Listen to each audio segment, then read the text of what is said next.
வணக்கம். ஆகாஷ்வாணி புதுச்சேரி மாநில செய்திகள் வாசிப்பவர் சரவணகுமார்.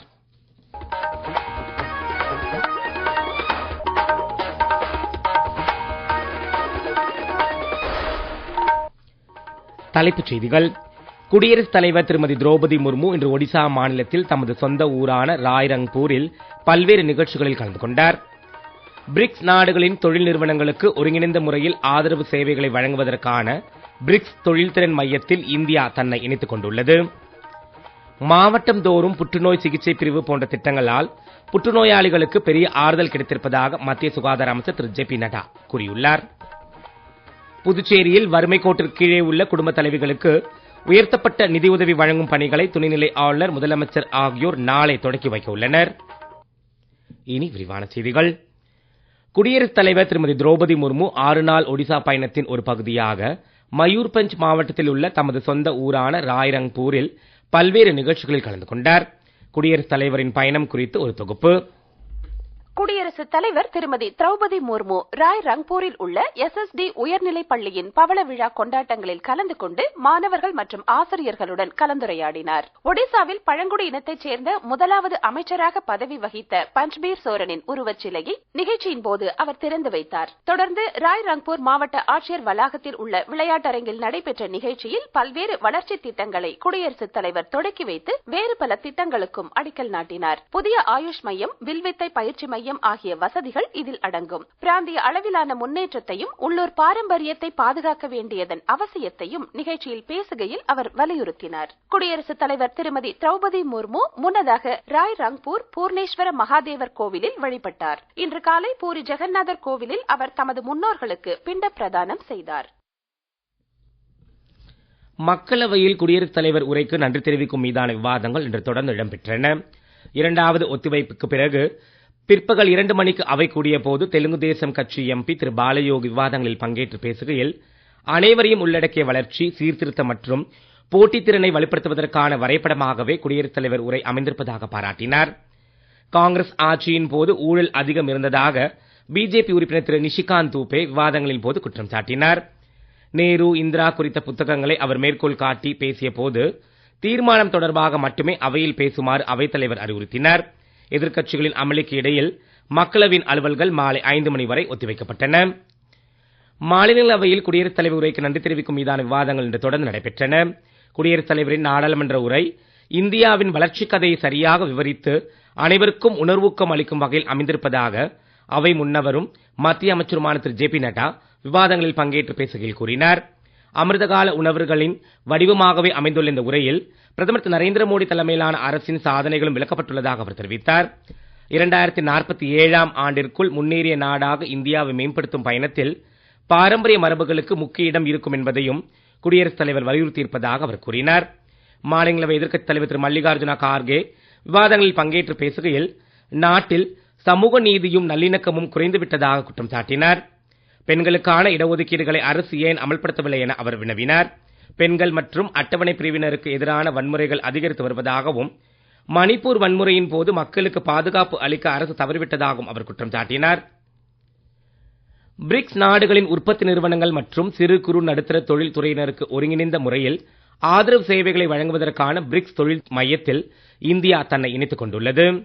மத்திய தொழில் வர்த்தக அமைச்சகம் சார்பில் புதுடெல்லியில் இன்று நடைபெற்ற நிகழ்ச்சி ஒன்றில் இந்த இணைப்பு மேற்கொள்ளப்பட்டது. பிரிக்ஸ் தொழில்திறன் மையத்தில் இந்திய மையமாக தேசிய உற்பத்தி திறன் கவுன்சில் நியமிக்கப்பட்டுள்ளதாகவும், நவீன உற்பத்தி முறைகளை உருவாக்கி பிரிக்ஸ் நாடுகளில் அமல்படுத்துவதற்கான இந்தியாவின் முயற்சிகளை இம்மையம் முன்னெடுத்து செல்லும் என்றும் அமைச்சகம் தெரிவித்துள்ளது. சேலம் குமாரபாளையம் தேசிய நெடுஞ்சாலை பிரிவை 6 வழி பாதையாக மாற்றும் திட்டம் உட்பட நாட்டின் 6 முக்கிய நெடுஞ்சாலை மேம்பாட்டு திட்டங்களின் அமலாக்கம் குறித்து மத்திய அரசின் தொழில் மற்றும் உள்நாட்டு வர்த்தக மேம்பாட்டுத்துறை NPG என்னும் கூட்டு திட்டமிடல் குழுவுடன் இணைந்து மறு ஆய்வு மேற்கொண்டது. இத்திட்டங்கள் பிரதமரின் கதிசக்தி தேசிய மாஸ்டர் திட்டத்தின் இலக்குகளுக்கு ஏற்ப மேற்கொள்ளப்படுகிறதா என்பது குறித்து இக்கூட்டத்தின் போது ஆராயப்பட்டது. நெடுஞ்சாலை திட்டங்களின் திறம்பட்ட அமலாக்கம் மூலம் நாட்டில் போக்குவரத்து கட்டமைப்பை வலுப்படுத்தி பயண நேரத்தை குறைக்கவும், சம்பந்தப்பட்ட பகுதிகளில் பிராந்திய அளவிலான பல்வேறு சமூக பொருளாதார நன்மைகளை ஏற்படுத்தவும் ஏதுவாகும் என்று மத்திய தொழில் வர்த்தக அமைச்சகம் தெரிவித்துள்ளது. நீங்கள் கேட்டுக்கொண்டிருப்பது மாநில செய்திகள். நேயர்கள் ஆகாஷ்வாணி செய்திகளை உடனுக்குடன் தெரிந்து கொள்ள எமது புதுச்சேரி மண்டல செய்தி பிரிவின் சமூக ஊடகங்களான @adnews_புதுவை என்ற எக்ஸ் பக்கத்திலும், all India radio news Puducherry என்ற பேஸ்புக் பக்கத்திலும், @RNU புதுச்சேரி என்ற யூடியூப் சேனலிலும் கேட்கலாம்.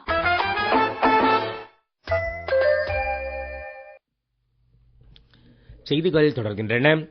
உலக புற்றுநோய் தினம் இன்று கடைபிடிக்கப்படுகிறது. இதையொட்டி மத்திய சுகாதார அமைச்சர் டாக்டர் ஜே.பி. நட்டா சமூக ஊடகத்தில் இன்று வெளியிட்டுள்ள செய்தி குறித்து ஒரு தொகுப்பு.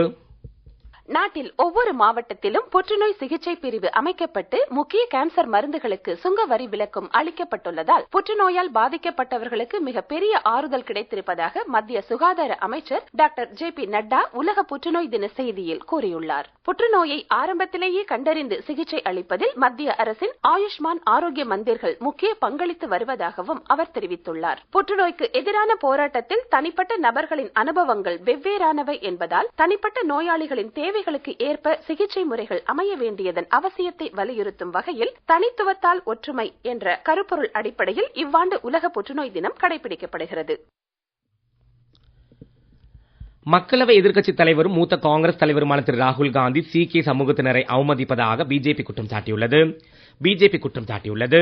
திரு ராகுல் காந்தி நாடாளுமன்ற வளாகத்தில் பிஜேபி எம்பி சர்தார் ரன்வீர் சிங் பிட்டுவிற்கு எதிராக அவதூறு வார்த்தைகளை பயன்படுத்தியதாக மூத்த பிஜேபி தலைவரும் மத்திய அமைச்சருமான திரு ஹர்தீப் சிங் பூரி புதுடெல்லியில் செய்தியாளர்களிடம் பேசுகையில் கூறினார். நாடாளுமன்ற அலுவல்களை காங்கிரஸ் தடைப்படுத்துவதாகவும் அவர் குற்றம் சாட்டினார். புதுச்சேரியில் மகளிர் மற்றும் குழந்தைகள் மேம்பாட்டுத்துறை சார்பில் திருக்காஞ்சியில் நாளை மாலை நடைபெற உள்ள விழாவில் முதியோர் ஆதரவற்றோர் ஓய்வூதிய திட்டம் மற்றும் வறுமை கோட்டிற்கு கீழே உள்ள குடும்பத் தலைவர்களுக்கான மாதாந்திர நிதியுதவி திட்டத்தில் உயர்த்தப்பட்ட நிதியுதவி வழங்கும் பணிகளை துணைநிலை ஆளுநர் திரு கைலாஷ்நாதன், முதலமைச்சர் திரு ரங்கசாமி ஆகியோர் தொடக்கி வைக்க உள்ளனர். சட்டப்பேரவைத் தலைவர் திரு செல்வம், அமைச்சர்கள் திரு நமச்சிவாயம், திரு லட்சுமி நாராயணன், திரு ஜெயக்குமார், திரு திருமுருகன், திரு ஜான்குமார், துணை சபாநாயகர் திரு ராஜவேலு, சட்டமன்ற உறுப்பினர் திரு ஏ.கே.டி. ஆறுமுகம், மாநிலங்களவை உறுப்பினர் திரு செல்வகணபதி, மக்களவை உறுப்பினர் திரு வைத்திலிங்கம் மற்றும் தலைமை செயலர் உள்ளிட்ட அதிகாரிகள் விழாவில் பங்கேற்க உள்ளனர். புதுச்சேரி யூனியன் பிரதேசத்தில் நில அளவை பதிவுகளை டிஜிட்டல் மயமாக்குவதற்கான நில அளவை மற்றும் பதிவேடுகள் துறையின் புதிய நவீன திட்டத்தின் கீழ் காரைக்கால் மாவட்டத்தில் ட்ரோன் மூலமான நில அளவை பணிகளை குடிமைப்பொருள் வழங்குத்துறை அமைச்சர் திரு திருமுருகன் இன்று தொடக்கி வைத்தார். நில அளவைத்துறையின் உதவி இயக்குநர் திரு சந்துரு மற்றும் இதர அதிகாரிகள் உடனிருந்தனர். இத்திட்டம் மூலம் சேகரிக்கப்படும் தெளிவான இடம்சார் தரவு தொகுப்புகளால் நகர்ப்புற திட்டமிடல், உள்கட்டமைப்பு மேம்பாடு, நில நிர்வாகம் மற்றும் சுற்றுச்சூழல் கண்காணிப்பு தொடர்பான முடிவுகளை திறம்பட்ட முறையில் மேற்கொள்ள ஏதுவாகும் என்பதும் குறிப்பிடத்தக்கது. இன்றும் நாளையும் தென் தமிழகத்தின் கடலோர மாவட்டங்கள், டெல்டா மாவட்டங்கள் மற்றும் காரைக்கால் பகுதியில் லேசானது முதல் மிதமான மழை பெய்யக்கூடும் என்றும், தமிழகம் மற்றும் புதுச்சேரியின் இதர பகுதிகளில் வறண்ட வானிலை நிலவும் என்றும் சென்னை வானிலை ஆய்வு மையம் தெரிவித்துள்ளது.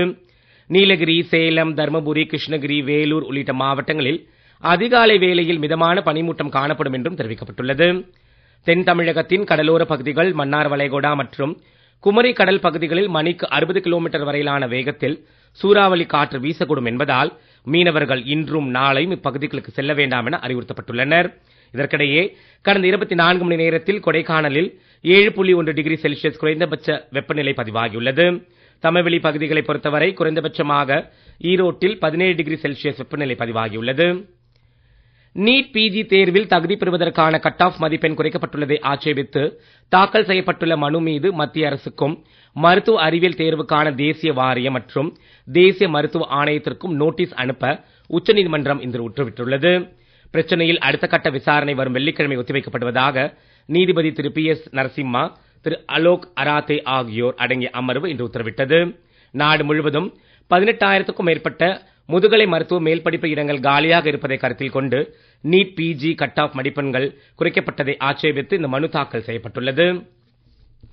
மீண்டும் தலைப்புச் செய்திகள். குடியரசுத் தலைவர் திருமதி திரௌபதி முர்மு இன்று ஒடிசா மாநிலத்தில் தமது சொந்த ஊரான ராய்ரங்பூரில் பல்வேறு நிகழ்ச்சிகளில் கலந்து கொண்டார். பிரிக்ஸ் நாடுகளின் தொழில் நிறுவனங்களுக்கு ஒருங்கிணைந்த முறையில் ஆதரவு சேவைகளை வழங்குவதற்கான பிரிக்ஸ் தொழில்திறன் மையத்தில் இந்தியா தன்னை இணைத்துக் கொண்டுள்ளது. மாவட்டந்தோறும் புற்றுநோய் சிகிச்சை பிரிவு போன்ற திட்டங்களால் புற்றுநோயாளிகளுக்கு பெரிய ஆறுதல் கிடைத்திருப்பதாக மத்திய சுகாதார அமைச்சர் திரு ஜே.பி. நட்டா கூறியுள்ளார்.